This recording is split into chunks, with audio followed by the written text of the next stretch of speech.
Assalamualaikum warahmatullahi wabarakatuh. Salam jumpa semuanya. Kembali lagi dengan saya Hernalia Citra Dewi atau Miss Citra ya.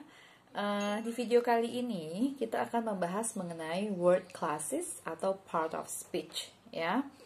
Word classes ini tentang kata, oke?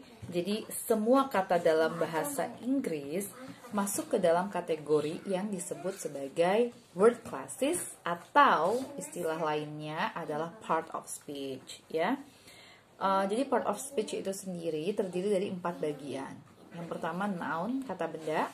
Kedua kata kerja, verb. Yang ketiga adverb, kata keterangan. Dan yang terakhir ada adjective, kata sifat. Oke, nouns ya. Kita langsung masuk ke nouns, ke kata benda. Secara umum dikatakan bahwa sebuah noun atau kata benda ini adalah kata yang menjelaskan tentang a person, a thing, and also an idea. Oke, ada 3 ya. A person, a thing, or an idea. Well, untuk contoh a person sendiri bisa langsung nama orangnya, kayak James, Chika, ya. Atau juga contoh lainnya ada girl, man, ya, woman, and then merujuk juga pada satu jobs or profesi ya. Ada engineers, students, lecturers, ya. Itu merupakan contoh kata benda yang menjelaskan a person, orang. Lalu yang berikutnya menjelaskan a thing, tentang benda atau hal. Benda atau hal ini bisa merujuk pada just like flowers, kemudian animals, ya, you can say flowers, rose, jasmine, and then horse, giraffe, country, city. Nah, itu juga termasuk ke dalam a thing, ya. Berikutnya menjelaskan an idea, quality or state, ya, ide, kualitas or state. Contohnya di sini ada anger, courage, ya, life, ya, kehidupan, itu termasuk dalam contoh noun. Luckiness, ya, ini termasuk contoh kata benda. Oke, di sini kata benda dibagi menjadi common nouns dan juga proper nouns. Oke, common nouns dan proper nouns. Jadi common nouns dan proper nouns ini pengertiannya tuh berbalik ya. Untuk nama orang, tempat atau benda tertentu yang ditulis dengan huruf besar ya disebut sebagai proper noun. Jadi proper noun ini contohnya termasuk ke dalam nama-nama hari, nama-nama bulan, dokumen sejarah, institusi, organisasi, agama ya. Termasuk ke dalam proper noun. Jadi proper noun itu kata benda yang lebih spesifik gitu ya, nama hari ya, just like Saturday itu contoh dari proper noun. Kemudian agama, religious juga seperti itu. Lalu common nouns, nah kalau common nouns ini kebalikan dari proper nouns. Jadi bila proper nouns itu mengacu pada orang, tempat atau benda tertentu, common nouns itu tidak. Jadi common nouns itu lebih mengacu pada hal-hal yang bersifat umum atau general. Seperti tadi di awal saya berikan contoh, Saturday itu adalah proper noun. Lalu common noun-nya adalah day. Ya, okay, easy. Then we have December. December is an example of proper noun. Lalu month, bulan, nama-nama bulan itu adalah common nouns. Selanjutnya kita punya concrete nouns dan abstract noun. Concrete nouns and abstract nouns, kata benda konkret nyata dan kata benda abstrak tidak nyata. Untuk concrete nouns adalah berbagai nomina yang dapat dilihat, diraba, dibaui, dirasa dan didengar. Jadi kalau konkret itu yang bisa diukur dengan menggunakan panca indera. Ya, contohnya di sini ada student, kemudian fighter, dog, pencil, computer, itu kan konkret, nyata, bisa kita lihat ya. Lalu kata benda yang abstrak nouns, contohnya adalah intelligence, ya, kecerdasan, we can see the intelligence. Lalu bravery, loyalty, ya, convenience, itu merupakan contoh-contoh dari kata benda yang abstrak noun. Di sini juga bisa dilihat kata benda dibedakan atas countable nouns dan uncountable nouns. Kata benda yang dapat dihitung dan tidak dapat dihitung. Untuk kata benda yang dapat dihitung, untuk kata benda countable yang dapat dihitung, artinya kata benda tersebut dapat dihitung ya. Contohnya nih kayak pensil. Pensil itu bisa dihitung 1, 2, 3. 1 pensil, 2 pensil, 3 pensil. Itu countable noun. Lalu contohnya lagi books, itu contoh countable nouns. Fighter, dog, ya, pensil, computer, itu countable nouns. Lalu bagaimana yang uncountable nouns? Uncountable nouns itu adalah yang tidak dapat dihitung. Contohnya, when you go to the kitchen, then you find sugar. Can you count the sugar? Of course not. Ya, tentu saja tidak bisa. 1 sugar, 2 sugar, of course not. Ya, jadi contohnya ada sugar itu tidak bisa dihitung. Salt, oil, and then money, ya. Money juga tidak dapat dihitung. Rice, water, air, udara itu tidak dapat dihitung. Ya, kelas. Selanjutnya kita masuk kepada verbs atau kata kerja. So, apa sih yang dimaksud dengan kata kerja? Kata kerja. Oke, kerja. Fokus to the word kerjanya ya. Oke, jadi kata kerja adalah salah satu kata utama dalam sebuah kalimat. Jadi syarat syah dikatakan sebuah kalimat itu jika di dalamnya ada kata kerja. Ya, kelas. Kita nggak bisa tuh bikin kalimat tanpa adanya kata kerja. So, kata kerja itu sangat kita butuhkan.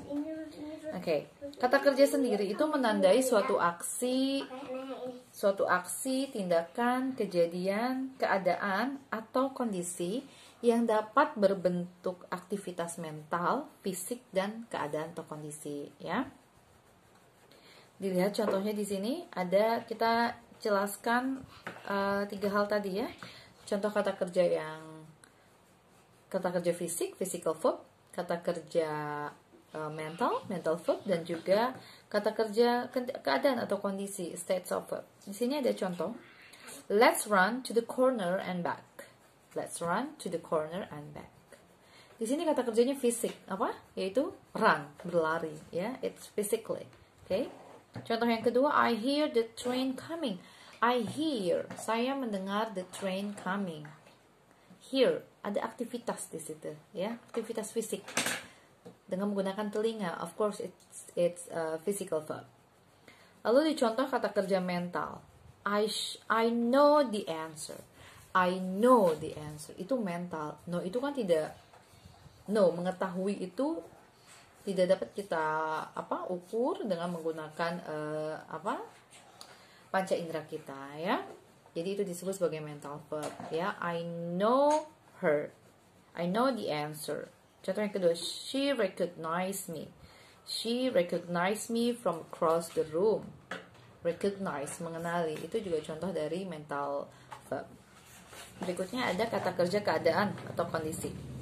I am a student. I am a student. I am a student, ya. Keadaan kita, profesi kita sebagai student, pelajar, ya, menggunakan kata kerjanya diganti menjadi to be, dengan to be. I am a student. Lalu contoh yang bawah tuh, the door is open. The door is open, ya. Situasi atau keadaan, pintu terbuka. The door is open, menggunakan to be. Selanjutnya, kata kerja dibedakan kembali menjadi transitive verbs, kata kerja yang memerlukan objek, dan kata kerja yang tidak memerlukan objek. Oke, transitive verb sendiri adalah kata kerja yang selalu memiliki atau diikuti oleh objek. Ya, di sini ada contoh, Richard annoys his boss. Richard annoys his boss. Annoys ini nggak bisa berdiri sendiri. Richard annoys kepada siapa? Kepada his boss, bosnya, ya. Lalu masih di kalimat yang sama, that he'll never get a promotion. That he'll never get a promotion. Well, ada kata kerja get di situ. Get. dia tidak akan pernah mendapatkan apa. Nah, makanya kata kerja ini disebut sebagai kata kerja transitif, membutuhkan objek. Objeknya di sini adalah a promotion, ya. Jadi maknanya itu jelas.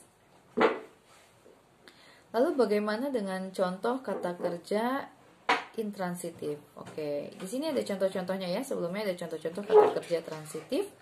Ada bring, send, buy, ya. I send misalnya, saya mengirimkan. I send, saya mengirimkan. Mengirimkan apa? Mengirimkan paket. I send a package. Oke, I send a package. Makanya disebut sebagai transitif karena butuh objek untuk melengkapinya. Berikutnya contoh intransitive verb. Kebalikannya ya. Jadi intransitive verbs adalah kata kerja yang tidak diikuti oleh direct object. Oke, kata kerja yang tidak diikuti oleh direct object. Secara langsung, yang tadi itu kan objek langsung. Oke, di sini ada daftar contohnya. Ada come, explode, laugh, sit, rise, excel, respond, run. Oke, jadi kalau kamu bilang I cry, saya menangis. I cry, saya menangis. I cry. You do not need direct object. Kita nggak butuh direct object, ya. Mungkin kita butuhnya adverb. I cry, she cries loudly. She cries loudly. Nah, loudly itu kan bukan objek, tapi kata keterangan, ya. Itu contoh-contohnya. Berikutnya, kata kerja juga dibedakan atas regular verb dan juga irregular verb. Kata kerja beraturan dan tidak beraturan. Nah, kata kerja beraturan atau tidak beraturan ini muncul pada bentuk past tense dan juga participle.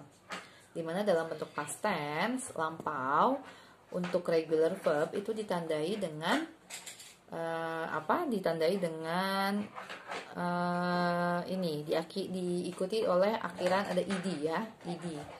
Dimana contohnya kalau beraturan itu misalnya kata kerja pertamanya adalah wash, maka past tense-nya adalah washed, participle-nya juga washed. Atau ada lagi contoh visit, visit menjadi visited, visited. Itu contoh regular verb beraturan. Yang irregular verb otomatis tidak beraturan, tidak diakhiri dengan ed, ya. Contohnya seperti sing, sing past tense-nya sing, sang, participle-nya sang, seperti itu. And then ada lagi contohnya di sini. Di sini ada contohnya go, went, gone, ya, bring, brought, ya. You can see that. Oke, selanjutnya kita masuk ke adverb, kata keterangan. Jadi terdapat beberapa aturan dalam menggunakan adverb, dan aturan ini tergantung pada jenis adverb yang digunakan. Ya, aturan yang pertama adalah adverb yang digunakan untuk menjelaskan atau mengubah kata kerja. Menjelaskan kata kerja. The dog ran, ya. The dog ran. The dog ran. Oke, kalian bisa membayangkan ya, ada seekor anjing berlari. Tetapi Anda tidak bisa mengetahui bagaimana cara anjing itu berlari.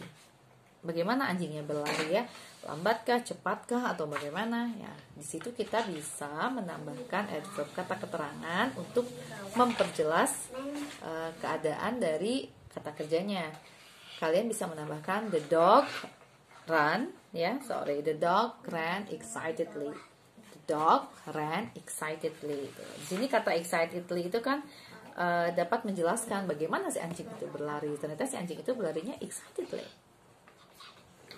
Lalu aturan yang kedua, adverb sering dibentuk dengan menambahkan li pada sebuah kata sifat. Oke, kalian pasti sudah familiar dengan ini ya. Kalian bisa menambahkan akhiran li pada kata sifatnya, maka berubah menjadi adverb. Contohnya ada kata sifat slow, lambat. Lambat itu kan kata sifat, tapi bisa kita tambahkan li agar menjadi adverb. Di sini ada contohnya. Di sini contohnya. Di sini kita jelasin dulu deh ya. Ada adverb dapat juga digunakan untuk mengubah atau menjelaskan suatu kata sifat, dengan memberikan penguatan atau penekanan pada hal yang dimaksud. Contohnya ada he plays tennis well. He plays tennis well. Dia bermain tenis dengan baik. Lalu he plays tennis, ditambahkan kata keterangan extremely well. Jadi kalau orang Indonesia sangat baik. Ya, seperti itu. Extremely well. Oke, di sini ada beberapa contoh adverb. She was walking rapidly, ya, rapid kata sifat ditambahkan ly menjadi adverb, rapidly. The kids love playing together in the sandbox together, ya, together juga termasuk adverb. Please come inside now. Come inside now. Now di sini menunjukkan bahwa adverb ini sebagai adverb of time, kata keterangan waktu. Berikutnya ada adjectives atau kata sifat. Oke. Berikutnya kata sifat. Di kata sifat atau adjektif adalah kata yang menjelaskan atau memberikan gambaran untuk kata lain, seperti misalnya ada kata small, blue, sharp, ya. Warna juga termasuk, ya. Red, yellow itu termasuk dalam adjektif. Oke, bisa dilihat contohnya. They live in a beautiful house. Lisa is wearing a sleeveless shirt today. This soup is not edible. She wore a beautiful dress. Ya, jadi kata yang ditebalkan itu termasuk contoh-contoh kata sifat. Okay, that was the explanation ya class. Itu penjelasannya untuk materi words, kata, word classes, atau juga part of speech hari ini. Mudah-mudahan cukup mudah ya. Saya harap ini cukup mudah untuk dipahami. Mohon maaf apabila ada kesalahan dalam pengucapan maupun pemberian contoh. Terima kasih banyak. Sampai jumpa di video selanjutnya. Wassalamualaikum warahmatullahi wabarakatuh.